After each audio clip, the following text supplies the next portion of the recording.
Assalamu alaikum wa rahmatullahi wa barakatuh. Students, today we will start another chapter of class 9th, that is chapter triangles.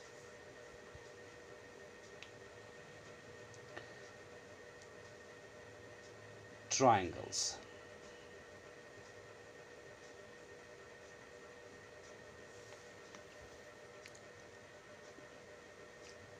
What is a triangle? First of all, let us recall the previous concepts which you are already done in your previous classes. What's a triangle, by the way? A triangle is a plane. A triangle is a plane. A triangle is a plane closed figure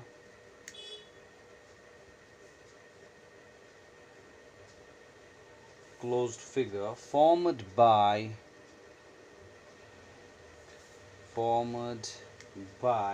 three intersecting lines. Three intersecting lines. So basically, a triangle is a plane closed figure formed by three intersecting lines. What do I mean by that? If I make a triangle like this, see, it has three sides, three angles, and three vertices. First of all, let us focus on the definition. It's a plane figure. Plane figure means it's two-dimensional figure. It's a plane figure. It's closed figure means it's a polygon. It's a closed figure formed by three intersecting lines. Three line segments are intersected and hence the triangle is formed. It has three angles as well. 1, 2, 3. It has three angles as well, and it has three vertices. These corners 1, 2, and 3. We have many types of triangles as well.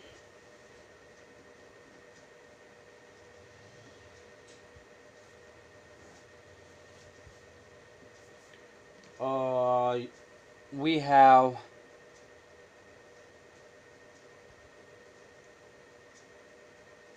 scalene triangle. We have scalene triangle. We have equilateral triangle.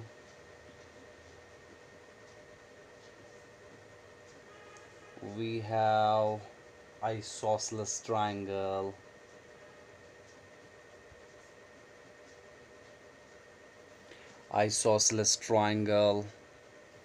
We have an acute angular triangle.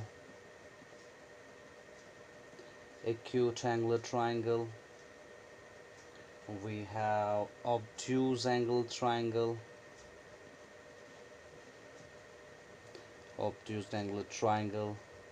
And we have right angular triangle.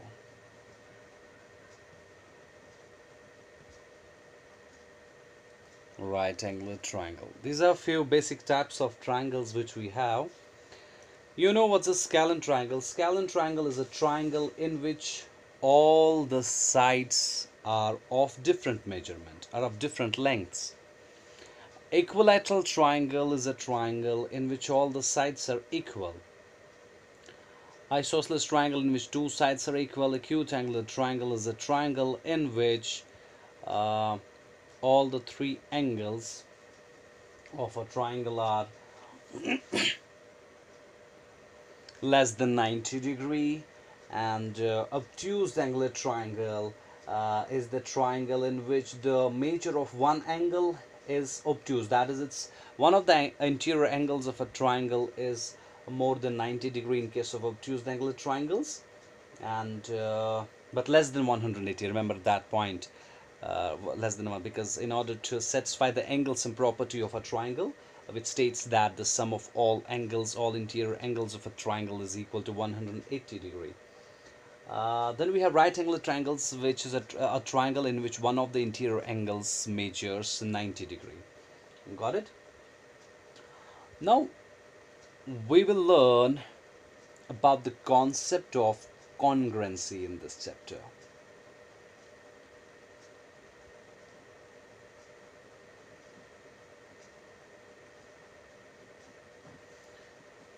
In this chapter, we're going to learn about the property of a triangle that's called congruency. Two figures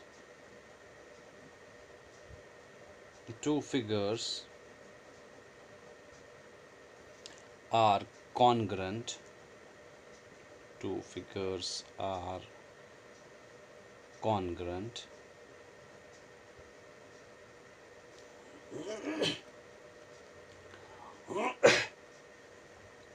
or you can write two figures are said to be congruent,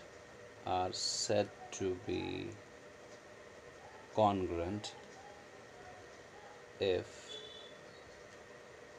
they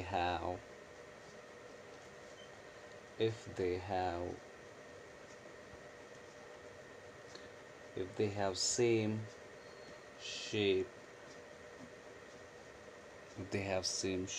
and size.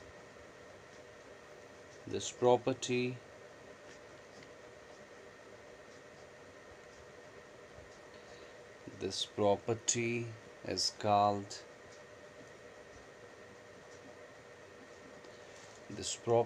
is called congruency.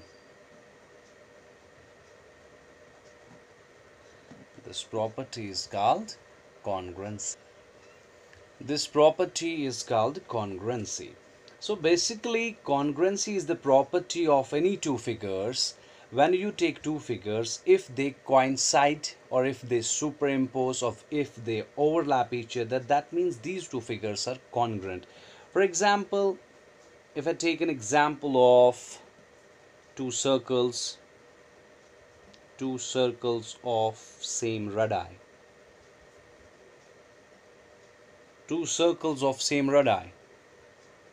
If I have one circle, if I draw another circle of the same radius, for example, the radius of this circle is r, So these are two different circles with the same radii. Radii is the plural of radius. We say that these two circles, because if I take this circle and if I put this circle over this circle, they are exactly alike. They get superimposed, or we can say they are overlapped. Superimposed or overlapped. In that case, we say that these two circles are congruent. Got it?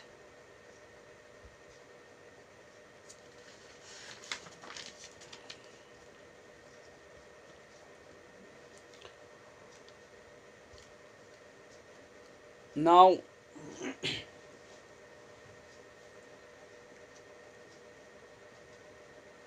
how do we represent this?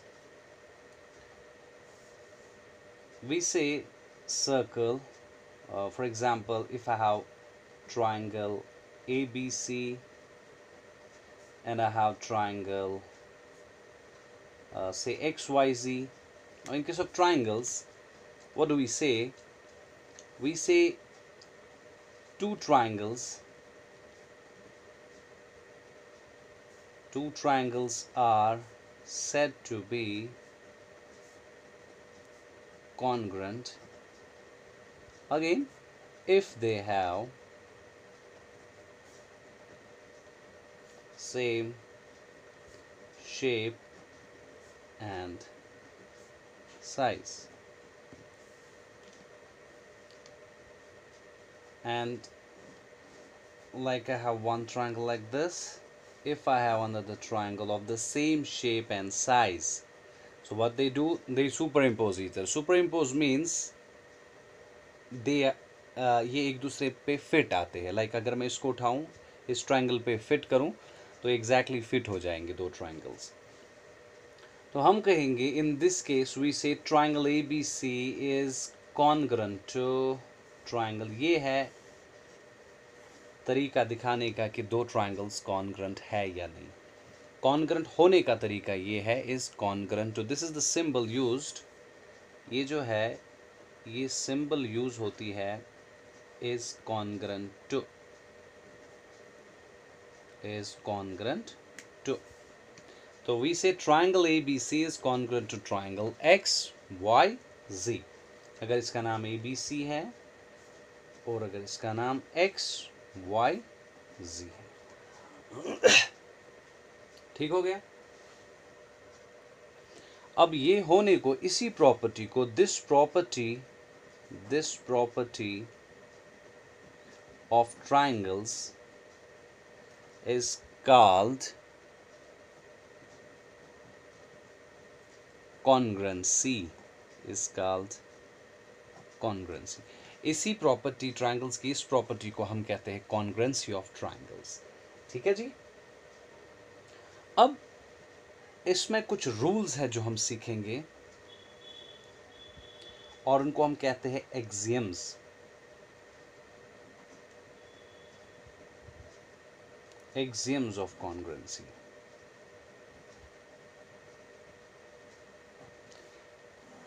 ये कुछ rules है जो हम congruency में सीखेंगे। ये क्यों सीखने की जरूरत है? द रीजन इज, आपने तो देख लिया फिजिकली, आपने इस ट्रायंगल को उठाया, इस ट्रायंगल पे रखा, लेकिन आप कैसे मैथमेटिकली एक्सप्लेन करोगे that these two triangles are of same shape and same size? जब तक आप एक ट्रायंगल को नहीं उठाओगे, दूसरे ट्रायंगल पे ओवरलैप करेंगे, कोइंसाइड करेंगे, तो आपको तब तक तो नहीं पता चलेगा कि दो ट्रायंगल्स कॉन्ग्रुएंट हैं। And for that purpose we have some rules in mathematics that's called axioms of congruency. और एक्सियम्स ऑफ कॉन्ग्रुएंसी जो आपके पास है वो है, पहला है SSS, जिसका मतलब है साइड साइड साइड, और इसे साइड साइड साइड। दूसरा रूल है SAS, जिसको हम कहते हैं साइड एंगल साइड।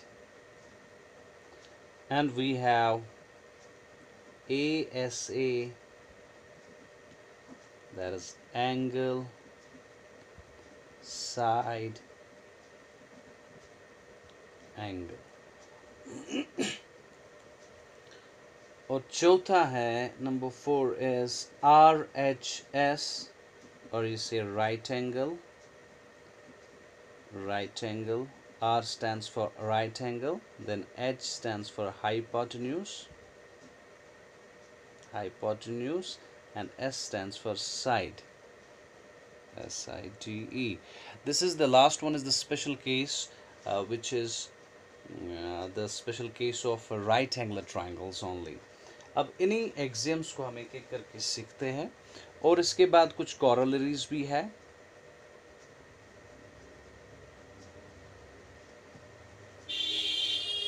कॉरोलरी का मतलब होता है एक्सटेंडेड रिजल्ट, और इसे सप्लीमेंट्री रिजल्ट।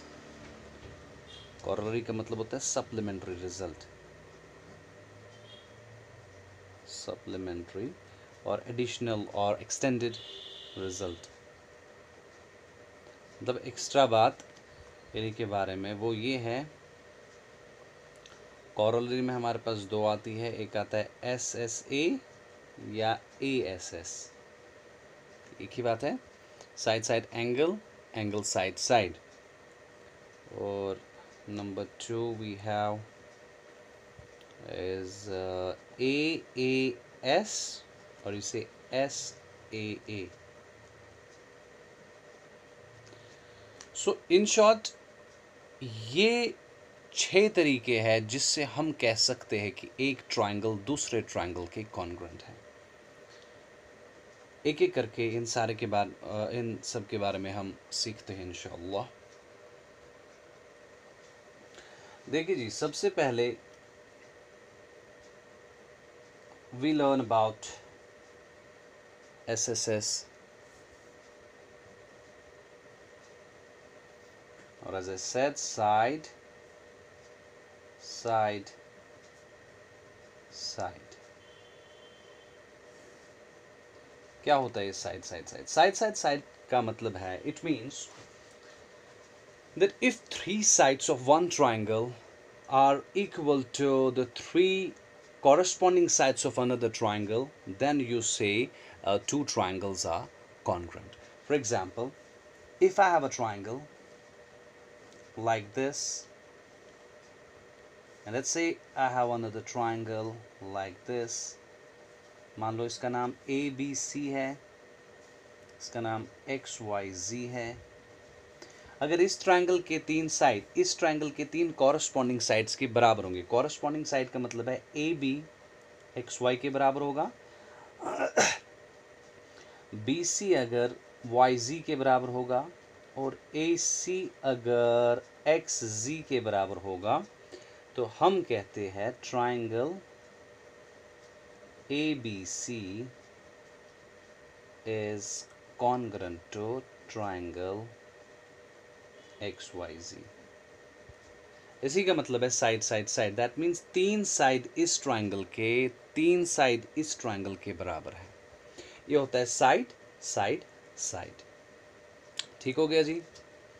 अच्छा जी, now having said that, now if that is the case, कहीं से आपको पता चला या तो गिवन होगा या तो कहीं से आपने प्रूव किया कि इस ट्रायंगल एक ट्रायंगल के तीन साइड दूसरे ट्रायंगल के तीन कॉरस्पॉन्डिंग साइड्स के बराबर होगा, ये वाला इसके, ये वाला इसके, ये वाला इसके। अगर कहीं से आपने ये प्रूव किया या आपको गिवन होगा कि ये सारी चीज़ें बराबर है, साइड तीन तीन साइड्स के बराबर है, S that's why name is side side side, तो आप श्योरली कह सकते हो कि ये ट्रायंगल इस ट्रायंगल के कॉन्ग्रुएंट है।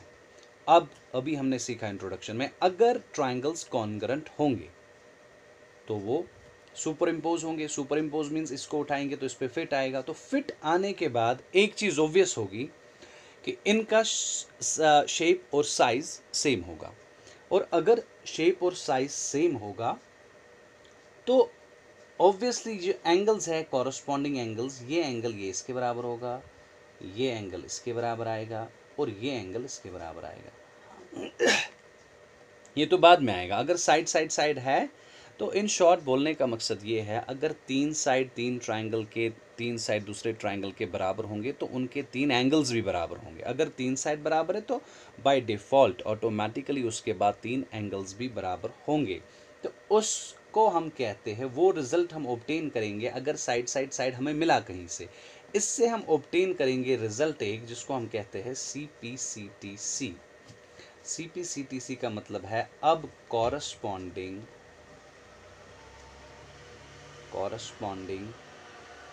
parts of congruent triangles, corresponding parts of congruent triangles are congruent।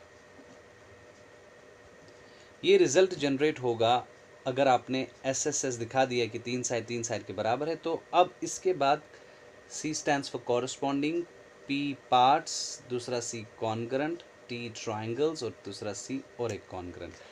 तो corresponding parts of congruent triangles are congruent, which means that if three sides of one triangle are equal to three sides of another triangle, that implies that all the corresponding parts, including sides and angles, all the corresponding parts now are equal। ये अब सारे corresponding parts, अब सारे angles भी बराबर होंगे corresponding आपस में, मतलब ये वाला इसके, ये वाला इसके, ये वाला इसके। अब corresponding sides भी बराबर होंगे और corresponding angles भी बराबर होंगे। तो ये है हमारी side side side congruency axiom. इसके बाद दूसरी एक्सियम हमारी आती है, दैट इज SAS, और यू से side angle side, side angle side. Side angle side का मतलब है दो साइड। देखिए जी, SAS दो साइड और एक एंगल, मगर एंगल बीच में है। देखिए इसलिए जैसे मैंने पहले कहा था आपको, यहाँ पे हमने सीखा कॉरोलरी में, ये मैंने कहा था SSA और AAS कॉरोलरी है, ये वाली कॉरोलरी इसके साथ, ये इसका एक्सटेंडेड रिजल्ट है जो हमने यहाँ सीखा side angle side. Side angle side का एक्सटेंडेड रिजल्ट या सप्लीमेंट्री रिजल्ट कह दीजिए, वो है SSA या ASS, वो एक ही बात है। और इसी तरीके से ASA का सप्लीमेंट्री रिजल्ट या एक्सटेंडेड रिजल्ट या एक्स्ट्रा रिजल्ट जो है वो AAS है। ये क्या होता है आपको अभी समझ में आ जाएगा। अब देखिए साइड एंगल साइड में दो साइड और एक एंगल, लेकिन एंगल इंक्लूडेड एंगल होना चाहिए। व्हाट डू आई मीन, देखिए जी, मान लो एक ट्रायंगल है, दूसरा ट्रायंगल लेते हैं, इस ट्रायंगल का नाम ABC रखते हैं, इस ट्रायंगल का नाम चलो जी PQR रखते हैं इस वक्त। अब देखिए अगर मान लो ये साइड इसके बराबर है तो आ गया साइड एक साइड के बराबर। अब एक एंगल आना चाहिए, मान लो ये एंगल इस एंगल के बराबर है, कॉरस्पॉन्डिंग तो हमेशा आप याद रखेंगे, ये एंगल इस एंगल के बराबर, आ गया एंगल भी। अब एक और साइड आना है, इन दो में से एक और साइड आना है, लेकिन ये वाला साइड अगर आएगा तो वो एंगल इनके बीच में इंक्लूड नहीं होगा। देखिए अगर ये साइड इसके बराबर होगा ये तब भी कॉन्ग्रुएंट होगा, लेकिन वो कॉरोलरी रिजल्ट से कॉन्ग्रुएंट होगा, न कि मेन एक्सियम से। मेन एक्सियम कह रही है दो साइड्स और एक एंगल होना चाहिए, तो ये साइड इस साइड के, ये एंगल इस एंगल के। अब ये साइड कंपल्सरीली इसके बराबर होना चाहिए। अब देखिए ये जो बीच वाला एंगल रहा ये इन दो साइड के इंक्लूडेड एंगल है, ये इन दो साइड्स का इंक्लूडेड एंगल है। इसी तरीके से इस ट्रायंगल में इन दो साइड्स का इंक्लूडेड मतलब बीच में ये साइड्स के बीच वाला एंगल है। जो साइड हम यूज़ कर रहे हैं उनके बीच में जो एंगल आ रहा है उस एंगल को हम यूज़ कर रहे हैं। तो इस एग्जाम को हम कहते हैं साइड एंगल साइड, मतलब to sides and one included angle of one triangle are equal to the corresponding sides and the included angle of another triangle. In that case we say triangle ABC is congruent to triangle PQR। ठीक है, तो इस सूरत में भी हम कहेंगे that the two triangles are congruent। इसके बाद भी इमीडिएटली फॉलो होगा CPCTC। क्या मतलब जब भी आपने कहीं से ये प्रूव किया या गिवन था कि दो साइड और एक एंगल एक ट्रायंगल का दूसरे ट्रायंगल के बराबर है, जैसे हमने यहाँ पे सीखा, तो अब ये सुपर इम्पोज होंगे। अब ये इनका सेम शेप और साइज होगी, तो ये ट्रायंगल इस ट्रायंगल के फिट आएगा। अब जैसा ऐसा होगा ये इस पे उठाएंगे तो उस पर डालेंगे, बराबर आ जाएगा। अब जब ऐसा होगा तो सारे कॉरस्पॉन्डिंग पार्ट्स मीन सारे साइड्स और सारे एंगल्स इसके बराबर होंगे। तो ये था हमारा तीसरा।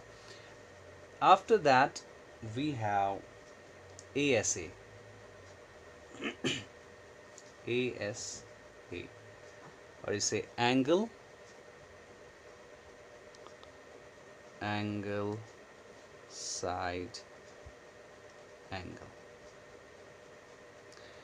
साइड एंगल में फिर से ऐसे ही एक ट्रायंगल है, दूसरा ट्रायंगल है, if this is MNO, this is PQR। Now एक एंगल, तो मान लो ये एंगल इसके बराबर, एक साइड मान लो ये साइड इसके बराबर, और दूसरा एंगल मान लो ये एंगल इसके बराबर। अब इसमें भी ख्याल रखना है बीच वाला जो होगा साइड ये इंक्लूडेड होना चाहिए। अब साइड होना चाहिए इंक्लूडेड दो एंगल, मतलब दो एंगल्स के बीच वाला साइड लेंगे तो ASA बनेगा। दो एंगल्स का बीच वाला साइड तो एंगल साइड एंगल, दो एंगल्स और एक साइड बराबर है एक ट्रायंगल का दूसरे ट्रायंगल के। इन दैट केस वी से triangle MNO is congruent to triangle PQR। इस सिचुएशन में भी हम कहेंगे कि ये ट्रायंगल इस ट्रायंगल के कॉन्ग्रुएंट है। ठीक हो गया। इसके बाद भी इमीडिएटली CPCTC इज फॉलोड। इसके बाद भी हम रिजल्ट जनरेट कर सकते हैं कि इनकी सेम शेप और साइज होगी। अब हर कॉरस्पॉन्डिंग पार्ट आपस में बराबर होगा। ठीक हो गया। मान लो एक एग्जांपल मैं आपको देता हूँ। देखिए दो हाथ हैं, ये दो हाथ आपके बाय नेचर कॉन्ग्रुएंट होते हैं। अब जब दो हाथ, क्योंकि दो हाथ सुपर इम्पोज होते हैं, एक दूसरे पे फिट बैठते हैं। अब कॉरस्पॉन्डिंग पार्ट्स बराबर होने का मतलब है ये थम के बराबर होगा, फर्स्ट ये इंडेक्स फिंगर के बराबर होगी, ये मिडिल फिंगर के बराबर होगी, रिंग फिंगर के बराबर होगी, और जो ये लिटिल फिंगर है ये लिटिल फिंगर के बराबर होगी। जैसे भी आप देखेंगे वो कॉरस्पॉन्डिंग पार्ट बराबर होगा। कॉरस्पॉन्डिंग इसी को हम कहते हैं, ये वाला। अब ऐसा नहीं होगा कि फिट हो गया तो ये वाला इसके बराबर होगा, ये वाला इसके बराबर नहीं, अपना पार्ट अपने पार्ट के बराबर होगा, जिस इन according to the same shape and size. ठीक है जी। तो आगे चलते हैं। अब इसके बाद आएगा एक और, दैट इज RHS। RHS जैसा मैंने कहा ये एक स्पेशल केस है, राइट एंगल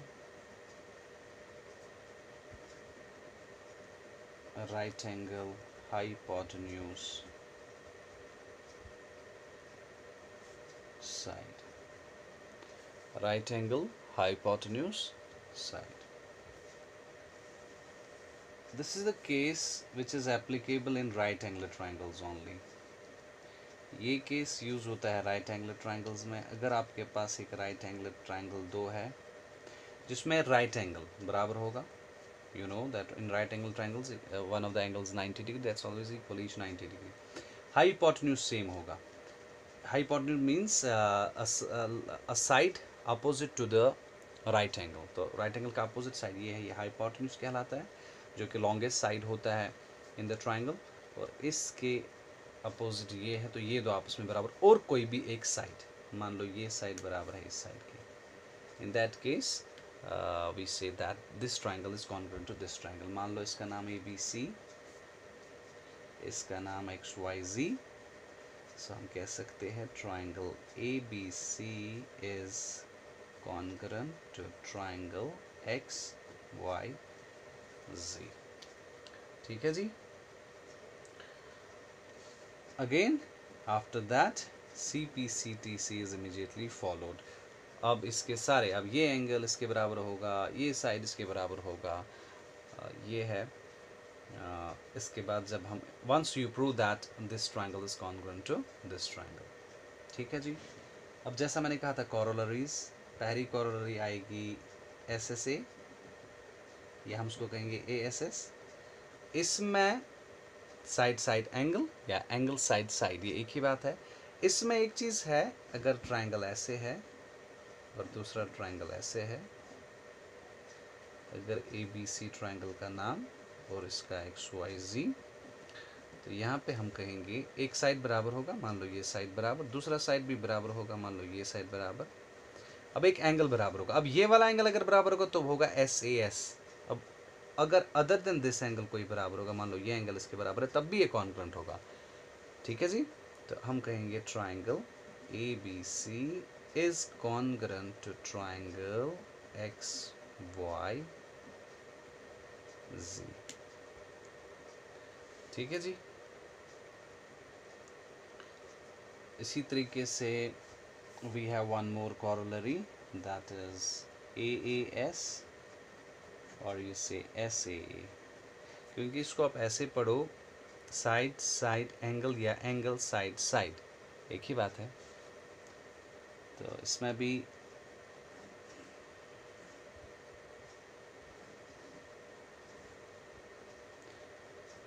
ABC मान लो XYZ, अगर एक एंगल एक और एंगल इसके बराबर होगा, और एक साइड, मान लो अगर बीच वाला साइड होगा तो वो एंगल साइड एंगल बनेगा, अगर अदर देन दिस साइड इन दो में से कोई होगा, मान लो ये साइड इसके बराबर है, तो इस वक्त भी हम कहेंगे that triangles are congruent, triangle ABC is congruent to triangle XYZ by angle side और साइड एंगल हम इसको कहेंगे। ठीक हो गया।